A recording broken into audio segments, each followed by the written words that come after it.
Olá, eu sou Raquel e aqui nesse canal, nesse vídeo, nós estamos lendo o livro Diário de Berlim, 1934 a 1941, escrito por William Shirer. Estamos já quase no fim das descrições que ele faz de 1934 e antes de começar a ler, eu gostaria de dar as boas-vindas a quem está chegando e agradecer às pessoas que já estão entrando no canal, estão deixando seus comentários. Humberto e Monique deixaram comentários muito animadores para mim, e outras pessoas também, o Fernando Carbonieri, a Shirley, de Belo Horizonte, o Fernando é de Curitiba, deixaram mensagens pelo WhatsApp, mensagens em outros lugares que não os comentários da do YouTube, né? A Cléria é uma amiga aqui de Franca, e eu estou na cidade de Franca. São comentários que me animam a continuar. Então, como sempre no YouTube, eu te peço que se inscreva no canal, que curta os vídeos que assiste, que deixe seu comentário, suas críticas, que me fale se está sendo interessante o formato como eu estou fazendo, lendo sem edição, então quando eu erro, eu erro ao vivo aqui, e eu não faço edição por não ter habilidades para fazer essas edições, ainda que eu imagino que não seja difícil. E tem também, às vezes, a pronúncia sofrível de uma palavrinha em francês, em alemão, mas a gente vai seguindo e aprendendo, tanto com a leitura quanto com esse processo. Aliás, processo é uma coisa importante que a gente vê aqui no livro e que a gente pode comentar no final. Vamos lá? Berlim, 15 de novembro de 1934. Todos esses últimos dias têm sido fracos em notícias. Estive fazendo uma reportagem sobre a luta que se trava na Igreja Protestante. Uma ala dos protestantes parece mostrar uma resistência maior contra o Gleichschaltung, coordenação, que os socialistas e comunistas mostraram. Mas acho que Hitler conseguirá dominá-los ao fim de tudo, impondo gradualmente ao país um pouco do primitivo paganismo germânico que os intelectuais, entre aspas, da classe de Rosenberg estão insuflando. Compareci esta noite a um dos Bierbands de Rosenberg, que ele, uma vez por mês, oferece aos correspondentes e diplomatas estrangeiros. Rosenberg foi um dos mentores, entre aspas, espirituais e intelectuais de Hitler. Muito embora, tal como a maioria dos que conheci, dê-me a impressão de ser extraordinariamente incoerente. Aliás, a sua célebre obra, O Mito do Século XX, que depois de Mein Kampf é o livro que mais se vende na Alemanha, chocou-me como um autêntico bric-a-brac de contrassensos históricos. Alguns de seus inimigos, como Hanf Stangl, por exemplo, dizem que ele por pouco deixou de ser um bom bolchevista russo, uma vez que se encontrava em Moscou como estudante durante a Revolução. Todavia, Rosenberg furtou-se a isso, porque os camaradas não tinham confiança na sua pessoa e nunca lhe dariam um lugar de destaque.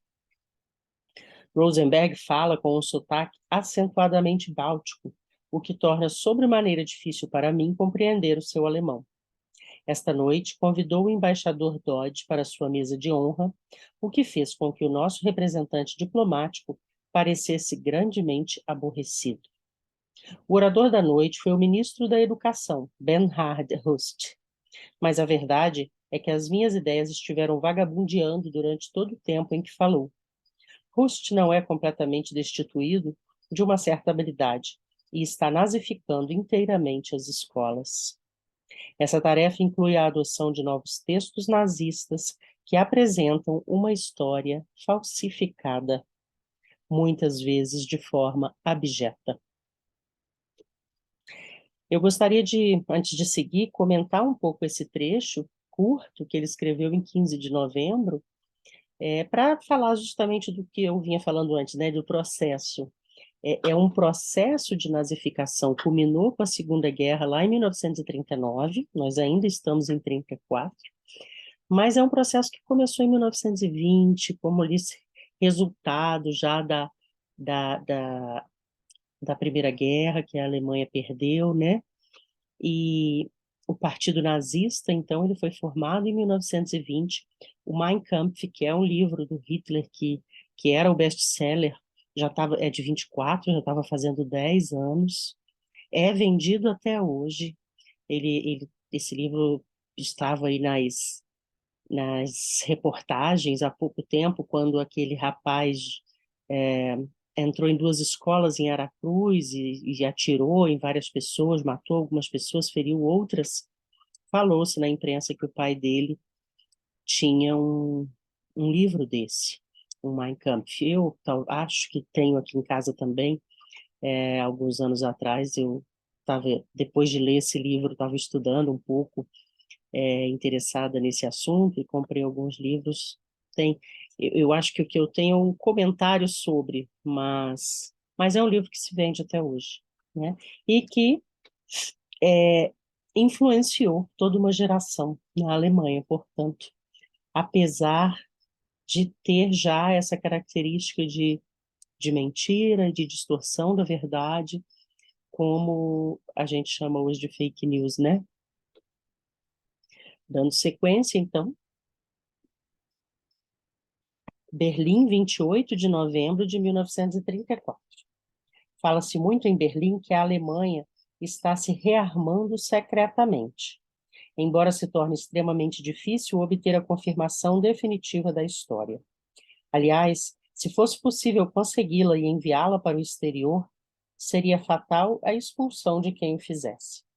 Sir Eric Phipps, o embaixador britânico, que eu encontrava ocasionalmente em Viena, quando desempenhava as funções de ministro de seu país na capital austríaca, ele parece mesmo um dandy húngaro, com uma cara de pau. E que desde então nunca mais vi, chegou aqui ontem de regresso de Londres. Disse que pediu as necessárias informações a William Strasser sobre esses rumores. Fui hoje a uma loja de artigos baratos na Tauentzistrasse, onde comprei uma casaca de aparência perfeitamente cômica para o baile da imprensa estrangeira marcado para sábado próximo no Hotel Adlon. Segundo fui informado, o smoking era pouco para esse baile. Berlim, 2 de dezembro de 1934. O baile esteve ótimo. Tess estreou um vestido novo e estava linda. Goebbels, Sir Eric Phipps, François Poncet, Dodge e o general von Reichenau.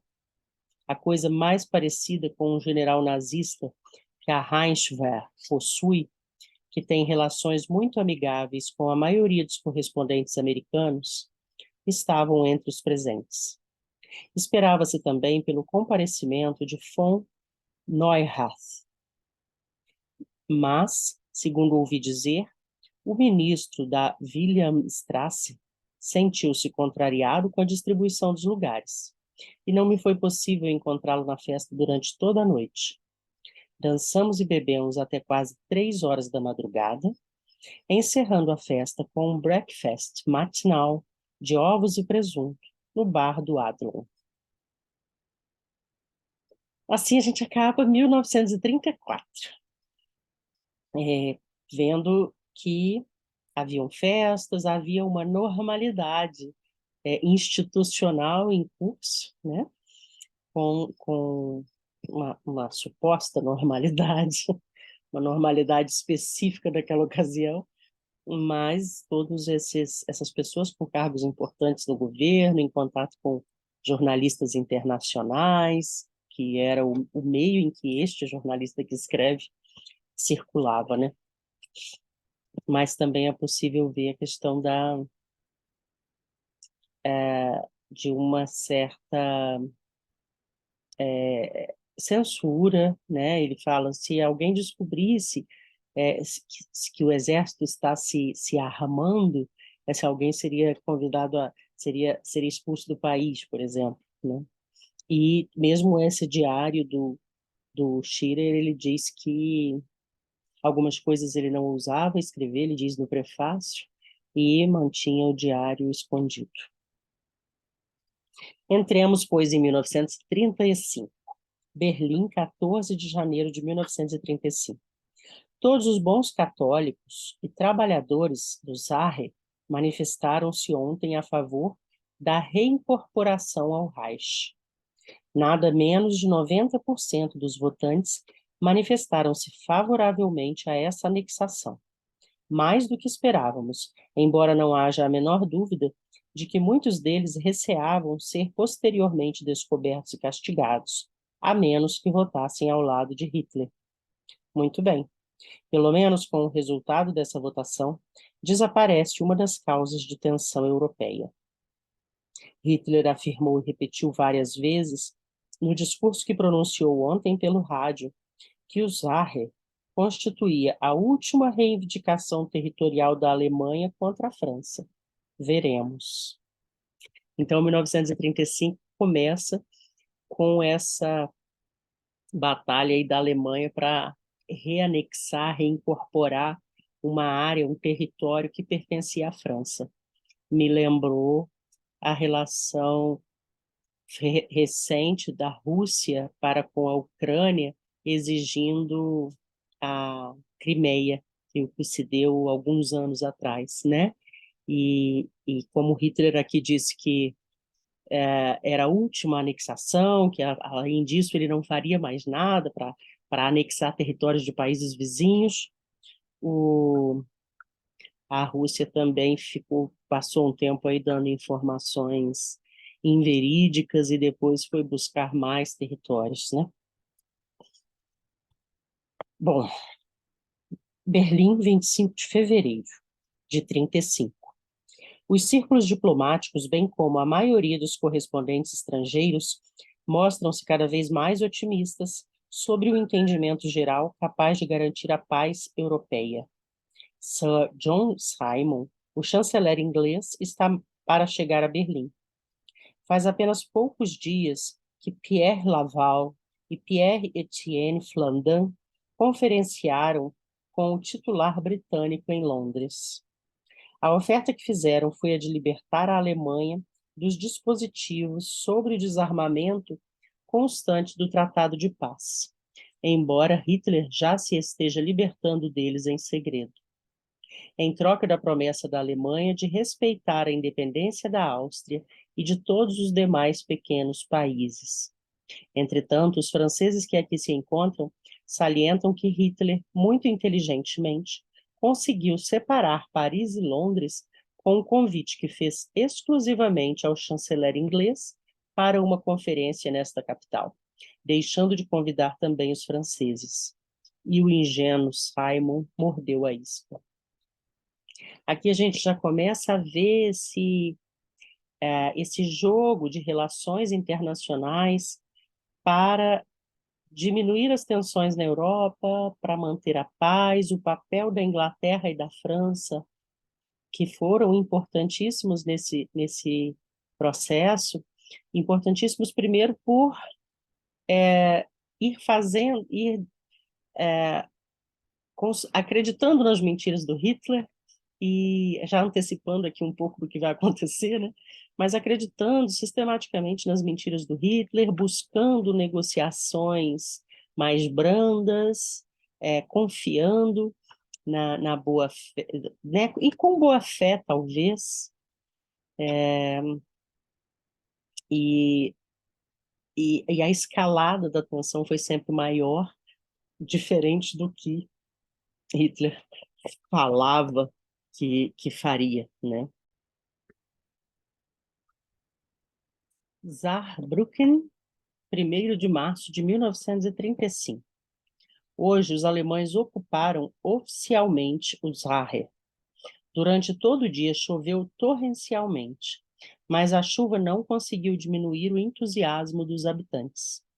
Agora, de qualquer forma, terão que aguentar a praga nazista. Mas dentro de 2 ou 3 anos espero voltar novamente aqui para ver de que forma a apreciam, os católicos e trabalhadores que formam a grande maioria da população. Hitler fez a sua entrada triunfal na cidade hoje à tarde, passando em revista as formações da SS e das tropas. Antes de ter início a parada, permaneci no palanque oficial, ao lado de Werner von Fritsch, comandante em chefe da Reichswehr, e o verdadeiro cérebro do crescente exército alemão. Fiquei um pouco surpreso com a sua palestra. Durante todo o tempo, proferiu uma série de observações realmente sarcásticas sobre as formações da SS, o partido e seus vários chefes, à proporção que estes iam chegando. Mostrou-se absolutamente cheio de desprezo por todos eles. Quando chegou o carro de Hitler, o general pôs-se a resmungar e foi ocupar o lugar que lhe competia, exatamente atrás do Führer, para a revista As Tropas. Berlim, 5 de março de 1935. Ocorreu um senão qualquer à iniciativa para um entendimento geral. Esperava-se para depois de amanhã a chegada de Sir John Simon a esta capital para dar início às suas conversações com os alemães. No entanto, pela manhã de hoje, o ministro von Neuhardt comunicou ao secretário do Foreign Office que Hitler fora atacado de um resfriado e solicitava o adiamento de sua viagem. Uma investigação superficial que fiz esta tarde na Wilhelmstrasse revelou que se tratava apenas de um resfriado diplomático. É que os alemães estão contrariados com a publicação feita ontem em Londres do Livro Branco Parlamentar, iniciada pelo ministro MacDonald, e que tece vários comentários sobre o crescente rearmamento aéreo da Alemanha. Os nazistas mostram-se particularmente irritados com esta passagem, que, segundo afirmam, faz parte daquele documento. Abre aspas. Esse rearmamento, o da Força Aérea Alemã, desde que prossiga com a mesma intensidade, cada vez maior e sem limites, virá agravar as ansiedades já existentes entre os países vizinhos da Alemanha e pode, consequentemente, produzir uma situação capaz de ameaçar a paz. O governo de Sua Majestade Britânica tomou boa nota e aplaudiu as declarações feitas pelos líderes alemães sobre os seus desejos de paz. Entretanto, eles não podem deixar de reconhecer que não somente as forças, como também o espírito em que a população alemã está sendo organizada, especialmente a juventude do país, dão expressão e concorrem para aumentar ainda mais a sensação geral de insegurança, que incontestavelmente já foi provocada. Tudo isso é perfeitamente verídico, mas os nazistas estão furiosos e Hitler recusa-se a entrevistar-se com Simon.